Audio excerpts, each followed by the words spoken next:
Police have no suspects at this time, but doctors say that he's expected to make a full partial recovery. Thanks again for watching Coffee Sense on WYTE. Now back to you, Dan. Thanks, Coco. We go now to breaking news with our Team 2 coverage of what we understand is a nationwide crisis. Here's Timmy Buffington with the scoop. In what can only be described as caffeine chaos, Starbucks has closed over 8,000 locations across the U.S. for racial sensitivity training. Customers aren't so used to seeing their favorite coffee shops so dark. Patrons have been trying to enter these establishments all day. Here comes one right now, come on.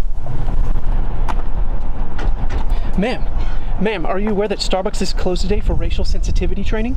What? How am I supposed to get my kids to soccer practice? It's quite the dilemma. I need my double mocha cappuccino latte now. I have been working and doing yoga all day and I'm so stressed out.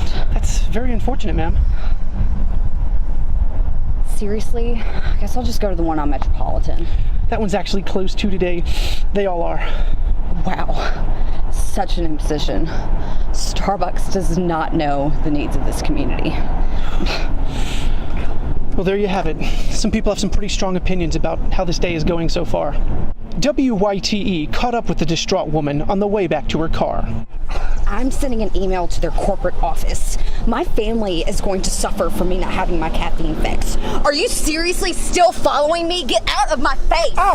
No, please stop! Cut it off!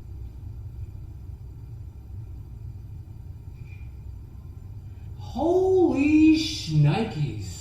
Unsettling for sure. Let's go back to Timmy and see what he can tell us about the Ivory Lane location. Dan, it was as dark at that Starbucks as a double espresso. Residents in the Lily White community were more than a little upset at their favorite coffee hubbub being closed. It's quiet out there now, but there were protesters out there earlier. They were holding signs reading "Blonde Lattes Matter." Oh, that's funny. And "What the even heck?" Police were called out there and customers were told to settle down. They dispersed in what I am told, a huff. Several headed straight to their therapists. And as we circled the block, we found a young boy who had been caught up in the coffee chaos of the protests earlier. Get away from me! The young boy was reluctant to talk to us at first, but we gave him some coffee from the WYTE offices to calm him down. Eventually, he even opened up to us. Well, I was going to Starbucks to get my cappuccino. I do it every morning, but all of a sudden there were all these picketers and they were rioting and they were screaming. They threw me down. They took my shoes. I went to a dumpster, grabbed the only thing I could find, and it was these cups. Starbucks is playing God. They can't do this to us.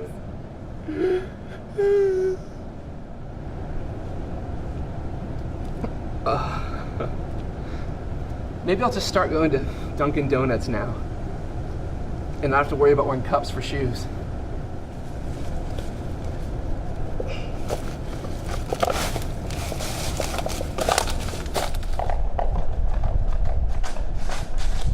The unnamed young boy even did a little dance for us when he got comfortable.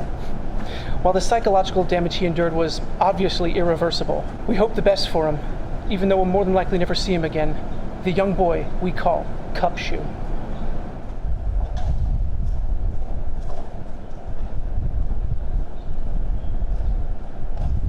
Things haven't been this bad since that NFL kneeling controversy with that Colin Kaepernick fella. Nasty situation out here for sure, guys. Thanks, Timmy.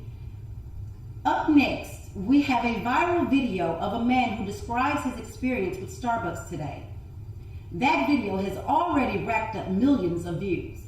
Do not care about this Starbucks sensitivity training, okay?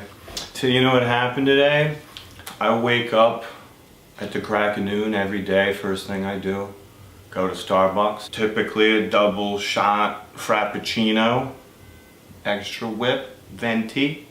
I drive all the way to Starbucks in the heat. It's like 100 degrees, probably Celsius. I get there, Tuesday, 2 p.m. It's closed. It was closed. Unbelievable. Why is it closed? It's closed for Starbucks sensitivity training. I don't even know what it's about. I've got a reputation on the line, okay? I've got a moderately conservative blog podcast dealio going on, and my brain and this body depend on frappuccino that I need every day with the 2 shots and the extra whip venti, a daily dose of the espresso and the Seattle pressed coffee bean. I need it. I need it. Well, apparently there's some issues going on with the way that certain patrons are being treated, and Starbucks decided to do a corporate-wide shutdown and train every single individual about how they need to treat every single person. Freaking sensitivity training. Sensitivity training, Starbucks? What the hell does that even mean? I go and I get my Keurig out and I burn the shit out of my hand. Burnt the shit out of my hand, man. You can't see it now, it's kind of healed up a little bit. I used a balm, but it was real bad earlier. And I couldn't even use my phone. My phone app, I'm like suffering through it. I had to order McDonald's coffee on Uber Eats. Like, I'm fine and good with all that. Everybody's created equal. But now, things are sort of starting to spill into my shit, you know? And honestly, I don't care. I need my thing. I need my Seattle coffee beans. You know, otherwise I'm just up here babbling like an idiot. Now I'm drinking McDonald's coffee because Starbucks wants to have sensitivity training. Thanks, Starbucks. Today's Tuesday. Oh, horrible news. Well, apparently Starbucks just doesn't get it. And things are not very bougie for the baristas. Our hearts go out to those customers. And now, stay tuned for Weather with Wally.